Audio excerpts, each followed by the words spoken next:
In many ways, history is repeating itself today. Back in 1997, NATO leaders held a summit in Madrid. 3 new members joined the alliance: Hungary, Poland, and the Czech Republic. The 1997 summit kicked off NATO's wave of expansions. And today, there is another NATO summit. Guess where? The same place, Madrid. So what challenges is the alliance battling in Madrid? 1. NATO's new wave of expansion. The Russian war has rattled Finland and Sweden. They have ditched their neutrality. They now want to join the NATO. There was some opposition to the move by Turkey, but now it looks like the two will soon become members. So let me pull out a map of Europe. The countries marked in yellow are the ones that joined NATO before 1997. This includes the likes of Norway, Germany, Italy, France, Spain, and others. But take a look at the countries marked in orange now. These are the countries that joined the military alliance after 1997. It includes several Central and East European states that were once a part of the Soviet Union or under its sphere of influence. 4 of them, Poland, Lithuania, Latvia, and Estonia, even have borders with Russia. Now Finland and Sweden are applying to join this military alliance. Basically, the Baltic Sea is now NATO's own lake. And this brings us to challenge number 2. The NATO may be expanding, but it also faces a balancing act. The alliance agrees on one fact: it does not want to go to war with Russia. So the biggest issue is, how does it help Ukraine? How does it still help Ukraine without getting drawn into the fight itself? The start of that will be by revamping its strategic concept. The concept outlines NATO's main security tasks and challenges, but it has not been revised since 2010. The Madrid summit will also lay out a plan on how much NATO can help Ukraine without crossing a red line. But while there is unity, cracks have also been emerging in the alliance. And this brings us to the third challenge.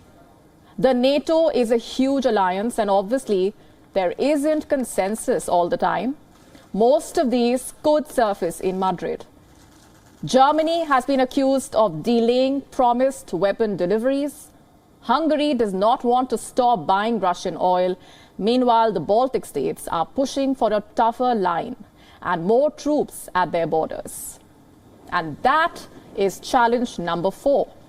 The Baltics could soon become a major flashpoint between NATO and Russia. The Baltic states know that too well.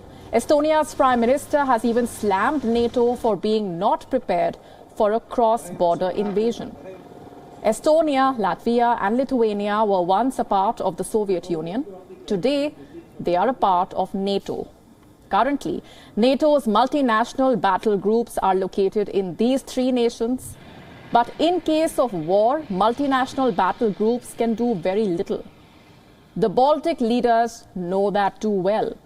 And now they are demanding for a chunk of the NATO forces to be positioned there. And which brings us to challenge number 5. More troops means more money. The NATO needs to ramp up its defense spending. Currently, NATO nations are required to spend 2% of their annual GDP on defense, but that hardly happens.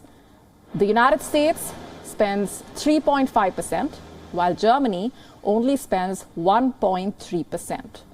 The average of the European members and Canada is also 1.77% of the GDP. The NATO's overall budget comes to around $3 billion overall. The US once used to pay over 22% of these running costs. Donald Trump even wanted to withdraw from the alliance because other states were not pulling their weight. Now the United States pays around 16%. Other member states have increased their spending as well, but even then, the NATO needs to ramp up its spending if it needs to deploy more troops.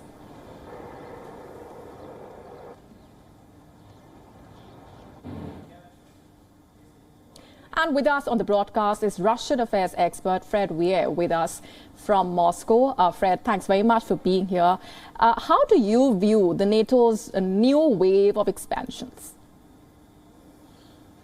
There is no way to look at it except as a defeat for Russian diplomacy. I mean, it's a PR catastrophe. Sweden has been neutral for 2 centuries, and Finnish neutrality survived Stalin and Brezhnev. And so Putin has driven them to join NATO. And there's just no way for Russia to put a good PR face on that.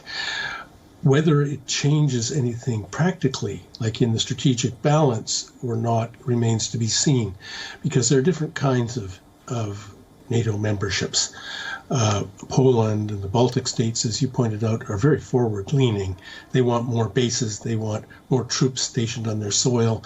They want to ramp up the confrontation with Russia. There are other NATO members, like Iceland, for instance, which don't have foreign bases on their soil and play a more calming role. And it is to be hoped, I think in Moscow they hope, that Sweden and Finland will be like that. That they, I mean, they're countries that are used to military self-sufficiency. They don't want, Finland has an 800-mile frontier with Russia. I don't think they want it heavily militarized. So they may play a soft pedaling role. Well, changing the names, much might remain the same. On the other hand, it just increases the complexity. It certainly increases the sense of confrontation, and there's no one in Moscow. I think you hear the statements coming out of here today. Nobody who likes it. Right. Cracks have also been emerging within the alliance. These have become increasingly visible following the Russian invasion of Ukraine. The NATO faces this serious challenge of putting up a united front against Russia. How do you assess NATO's unity at this point? It's strong. I mean, they will come out of this summit with an appearance of unity and new measures, and certainly they have newly designated Russia as the main enemy. So that is apparent. I mean, that's apparent, and again, it's a defeat for Russian diplomacy. It's not what they hoped for, expected in Moscow. But if it doesn't translate into much more support for Ukraine down the road, because the war is getting pretty intense. Russia is winning on the battlefield, and things are grim. I mean, really grim for Ukraine. And if to continue with the military side of it, which in NATO they keep stressing military support, more arms, more money for Ukraine, and really downplaying any hope for diplomacy. So if that is probably the fault line, I think a lot of NATO states wish that there would be more emphasis on finding a diplomatic settlement before winter, and that I don't think is popular in Washington or in London. So that's the thing to watch. Indeed. We are leaving it there for the moment, Fred. Thanks very much once again for being here. WION now available in your country. Download the app now. Get all the news on the move.